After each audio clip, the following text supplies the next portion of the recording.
Salut les replayers, on se retrouve pour une nouvelle vidéo. Très bon match encore de Première Ligue entre Wolverhampton et Chelsea. C'est Wolverhampton qui gagne 2 buts à 1, Chelsea qui n'y arrive pas. Ça commence à faire beaucoup là pour Chelsea. Hein. Écoute, on dirait que les millions n'achètent pas les victoires. Allez, on va débriefer ça tout de suite. C'est parti.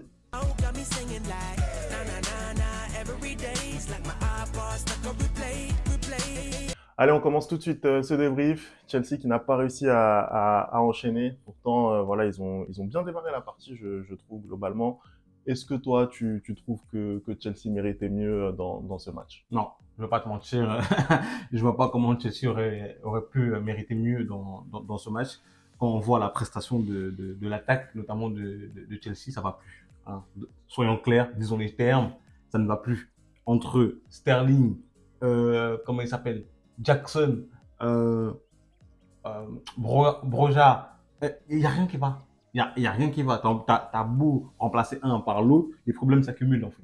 Il n'y a jamais de résolution de problème, c'est que des accumulations de problèmes. À un moment donné, t'as l'attaque de Chelsea qui n'arrive pas à convertir les occasions. Ils sont pas du tout, ils sont d'une inefficacité mais extraordinaire. Tout le temps, je dis que l'attaque du PSG est inefficace, mais Chelsea c'est même plus de l'inefficacité. Je sais même pas ce que c'est. Hein. Nicolas Jackson, je sais pas, à un moment donné, je crois que c'est Sterling qui lui fait un centre parfait. Il veut contrôler le ballon, il rate son contrôle. Mais à quel moment t'es attaquant, tu veux contrôler le ballon là? Après ça respire quand même le manque de confiance. Hein. C'est-à-dire que Jackson, je pense qu'il aurait pu faire un contrôle sur cette occasion, mais même le contrôle est manqué. Ça, on a vu ce genre de phase sur Nicolas Jackson plusieurs fois aujourd'hui. Alors qu'il n'était même pas titularisé en pointe de l'attaque aujourd'hui. Pour moi, ça respire clairement le manque de confiance. Après, j'ai quand même trouvé que dans les intentions pour Chelsea, voilà, c'est eux qui sont le mieux rentrés dans la partie. Même si c'était un match équilibré et assez rythmé en première période notamment, au final, c'est Chelsea qui avait le contrôle du ballon. Mais justement, je les ai trouvés peu dangereux par rapport à la maîtrise qu'ils avaient du ballon. À cause de quoi? À cause de leur attaque, encore une fois de plus. Après, pour moi, c'est un tout parce que ils ont pas énormément généré hein, jusqu'à l'occasion de Sterling. On pourra en reparler. On va parler. ils ont pas énormément généré. Ils ont essayé de faire bouger ce bloc des Wolves. Ils ont essayé de faire un pressing très intense. Mais c'est vrai que voilà, ça a très peu mis en difficulté cette équipe des Wolves jusqu'à bien entendu ce but tout fait qui n'a pas été le cas. Explique-moi dans quel monde on ne fait pas la passe Anderson. Je suis totalement d'accord avec toi, Femi. Moi, je vais pas te mentir. Moi, je suis entraîneur. Je suis coach d'une équipe. Toi, tu as un joueur. Il y a 0-0 dans un match qui est assez compliqué, qui, on le voit, au fur et à mesure que le match avance, tu sens que le match va être très difficile. Tu récupères ce ballon-là, et tu fais pas la passe. Mais je suis désolé, tu n'as pas de prochaine action. Tu sors directement. Tu sors directement parce que j'ai déjà dit ici plein de fois, et c'est en ça que moi, j'adore voir jouer un mec comme Karim Benzema, parce que tu fasses ça à 1-0 pour ton équipe, il n'y a pas de souci. Mais il faut savoir à quel moment passer le ballon. Il y a 0-0, c'est un match crucial. Ton équipe est sur 3 défaites à l'extérieur. Tu dois passer le ballon. Ou sinon, tu dois mettre ton but. Mais voilà, c'est simple. Il n'y a pas d'autre option. Parce que si tu passes pas le ballon, il doit y avoir un but. C'est ça, exactement. Si tu choisis la solution individuelle, tu dois t'assurer que ça se termine bien et que ça termine au fond. On parle de Sterling, international anglais. Il a joué à Manchester City, il joue à Chelsea. Mais c'est honteux. Qui en plus, au demeurant, pour moi, est encore le plus dangereux aujourd'hui pour Chelsea. C'est encore de lui que vient le danger aujourd'hui. Mais il a vraiment eu du mal dans ce match à faire les bons choix. Et là, c'est vrai que c'est très compliqué de lui trouver des circonstances atténuantes. Il a Cole Palmer et Nicolas Jackson qui sont seuls. S'ils donnent le ballon, c'est but. Jackson, peut-être qu'il est hors jeu, mais Palmer, il est en jeu. Tu donnes le ballon, c'est but. Tu dois donner le ballon. Faut pas être égoïste quand ton équipe ne gagne pas le match.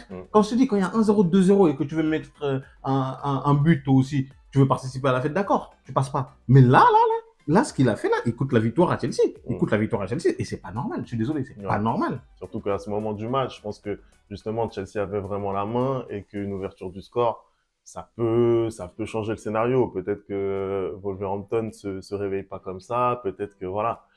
Et effectivement, bon déjà il termine beaucoup mieux la première période. Wolverhampton. Ouais. Wolverhampton il termine beaucoup mieux. Alors il y a notamment Wang qui a 2 opportunités en première période de marquer. La deuxième, elle Ouais. est beaucoup plus difficile. Lui aussi, il fait un gros gâchis aussi, je trouve. Mm. Même si c'est pas du niveau de Sterling, mais Wolverhampton aussi rate pas mal en fin de première mi-temps. Mais bon, ils reviennent en deuxième mi-temps avec de bien meilleures intentions. Hein. J'ai notamment envie qu'on parle du premier buteur de Wolverhampton qui fait un excellent match, à savoir Mario Lemina. Hein. Il était à la récupération durant tout le match. Et il est récompensé de son gros match par ce but-là qui arrive sur corner. Ça fait un moment hein, qu'il est bon dans cette équipe de Wolverhampton, qu'il enchaîne les bonnes performances en Saint-Marseillais. C'est un des cadres hein, de cette équipe et là aujourd'hui effectivement il est récompensé de tous ses efforts. Alors par contre sur le but, moi je comprends pas. Là je crois que c'est Hugo Choukou qui est au marquage. C'est lui. C'est impossible, c'est impossible. Mais Lemina, bon, il est très sympathique, hein, mais c'est pas non plus, voilà, physiquement, c'est pas non plus un monstre. Il doit faire mieux, il doit le bousculer, et là, il a même pas besoin de sauter, il a juste à dévier le ballon pour pouvoir le mettre au fond. Donc ça, c'est pas normal. Ça témoigne vraiment d'un manque d'agressivité et effectivement, comme ça, tu ne peux pas gagner les matchs. C'est sûr. Mais la défense de Chelsea, même aussi, on s'est concentré sur l'attaque, mais la défense de Chelsea aussi n'est pas rassurante. Quand tu arrives en deuxième mi-temps, il y a notamment un moment où ils ont failli se prendre un but parce qu'il y a Thiago Silva qui glisse. En fait, tu sais même pas ce qui Badiachil, il rentre, il est un peu fautif sur le deuxième but, tu vois. En fait, il n'y a rien qui va dans cette équipe, hormis certains joueurs, à savoir Conor Gallagher et Palmer. Sinon, tout le reste, et Sterling aussi dans une moindre mesure, mais il n'y a rien qui va. Il n'y a rien qui va. Tu vois, tu rentres des Mondrian, ça marche pas. Comment ça s'appelle? Nicolas Jackson, il veut jamais tirer. Moi, je comprends pas. T'es attaquant, mec. Ok, je comprends qu'il soit pas en forme, mais au moins tire. Je sais pas, tire au moins. Il y a rien. Mais on le voit, en fait, dans ses prises de balles, Jackson, en fait, derrière, c'est très compliqué d'enchaîner quand tu t'es pas mis dans la bonne position par ton contrôle. Et c'est ça qui lui manque aujourd'hui. C'est une bonne prise de balle, c'est le bon contrôle. C'est vraiment ce toucher qui va faire que derrière, il aura l'opportunité de tirer et de faire mieux. Après, sur ce que tu dis, effectivement, sur la défense également de Chelsea, ouais, c'est vrai que c'est très très compliqué. On a loué les Français lors du match entre Liverpool et Arsenal. Là, il y a une énorme colonie française également à Chelsea, notamment derrière. Et c'est vrai que ça a été très très compliqué pour chacun d'eux. On peut parler de Dizazi effectivement qui passe à travers. On peut parler de Badiachil sur son entrée en jeu qui donne le deuxième but où là il doit aussi faire mieux. Bien évidemment. On peut parler aussi de Malo Gusto qui était titularisé donc là sur le un peu meilleur que les deux autres quand même. Qui a essayé de proposer en première période, qui a fait pas mal de montées vers l'avant, etc., mais qui a connu pas mal de déchets aussi. Et puis au milieu de terrain, Hugo Choukou qui profite également des absences de Enzo Fernandez et de Caicedo. Qui est titularisé aux côtés de Conor Gallagher. Tu l'as dit qu'il lui fait un bon match. Ah, lui il est bon. Et effectivement, ça souffre vraiment de la comparaison. Il y a énormément d'erreurs. Et c'est vrai que quand tu as un double pivot comme ça, s'ils sont pas au top de leur forme, c'est vrai que derrière, ça met tout de suite en difficulté l'équipe.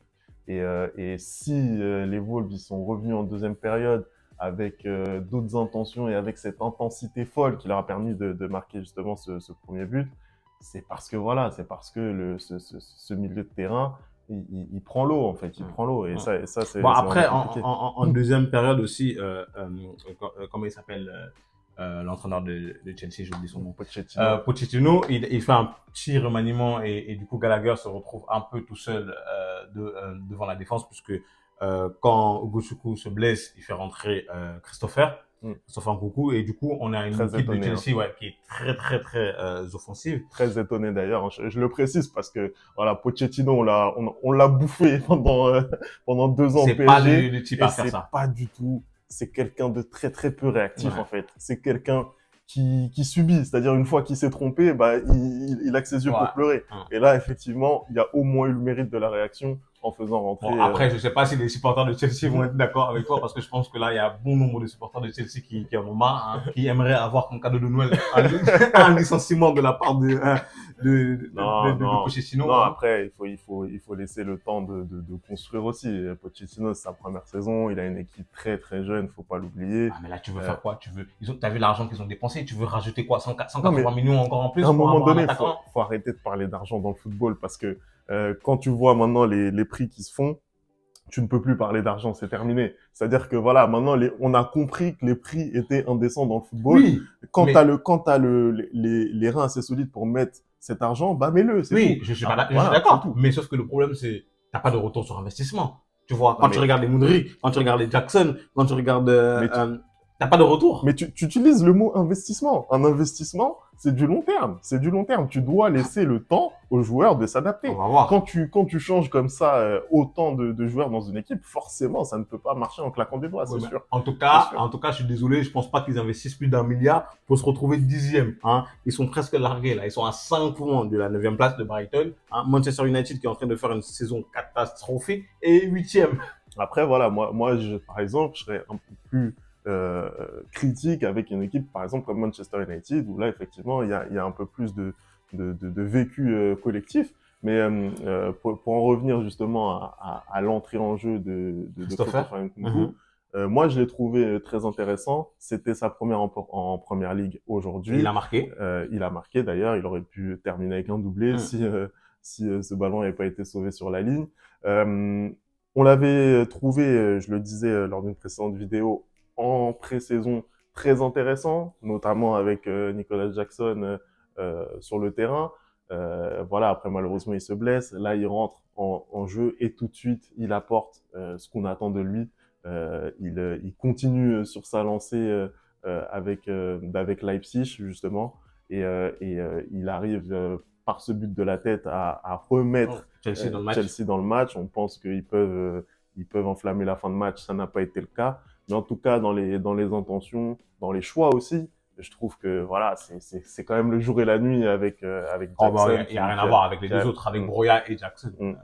Donc ouais, c'est très très positif cette entrée en jeu et moi je demande vraiment à voir ce que ça peut donner pour le futur. Pour le futur, ouais. En attendant au classement, qu'est-ce que ça donne pour cette équipe? Je l'ai dit tout à l'heure, hein, ils sont 10e, qui perdent, qui gagnent, qui fassent match nul, ils sont tout au 10e cette équipe. C'est vrai que c'est quand même terrible. C'est extraordinaire, ils sont 10e à 5 points de Brighton. Ça fait quand même 8 défaites en première ligue, hein. C'est énorme. C'est colossal énorme. Pour une équipe comme Chelsea. Après, moi, je continue de penser que pour reconstruire une équipe, il faut du temps. C'est forcé. Et là, le projet dans lequel est embarqué Chelsea, forcément, il va falloir du temps. Tu as des joueurs qui découvrent la première ligue, les Badiashile, les Dizazi. Tous ces joueurs-là, c'est leur première saison en première ligue. On sait que c'est un championnat très, très exigeant. Chaque match, il faut vraiment lutter pour pouvoir le gagner. On l'a vu encore aujourd'hui.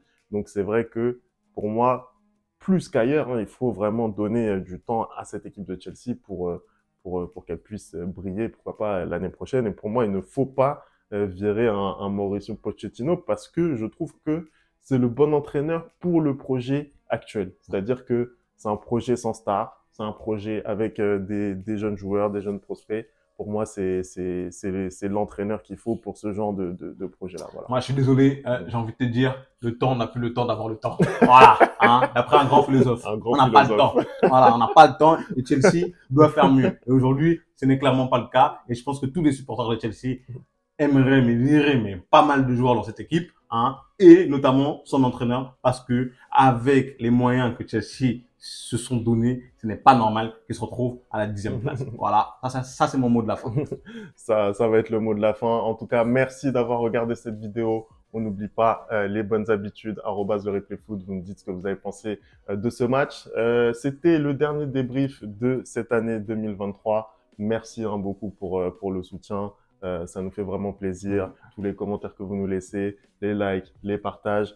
On va se retrouver quand même hein, durant cette période de fête. On aura donc bien entendu les différents bilans des championnats Et puis, la CAN va arriver très rapidement sur la chaîne. Exactement. Joyeux Noël à tous ceux qui le fêtent. Hein. Passez de bonnes vacances à ceux qui ne le fêtent pas. Profitez de votre famille. Hein. Merci, comme il a dit Femi, pour tout le soutien durant cette année. C'est le dernier débrief de l'année. Hein. On prend plaisir vraiment à débriefer les matchs de Première Ligue, de Ligue 1 et de Ligue 1. Un tel pied, c'est incroyable. Voilà. Donc, voir des équipes se faire frapper comme ça fait plaisir, ça fait plaisir. Donc non, vraiment, merci à vous. Et puis on se retrouve en forme en 2024. Restez connectés et on se retrouve pour une nouvelle vidéo. Ciao!